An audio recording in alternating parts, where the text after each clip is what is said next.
กลับบ้านกันพี่น้องก็ไม่เนี่ยทำแล้วได้ผู้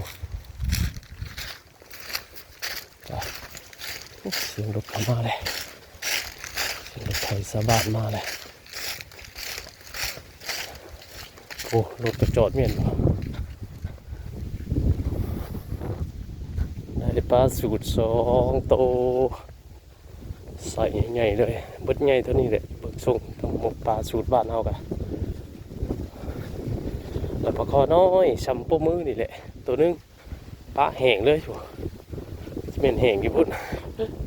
พุ่นเอาไปน้ำเลยมาบ่เฮิงมานี่ล่ามชั่วโมงเนี่ยมาช่วงบ่ายนะปลาคอกันแห้งไปเลยเอาเครือมือนำเลยมานี่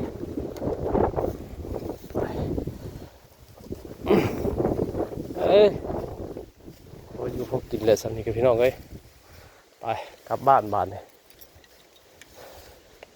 กลับเมื่อหาเห็ดกับข้าวกับน้ำคำเลย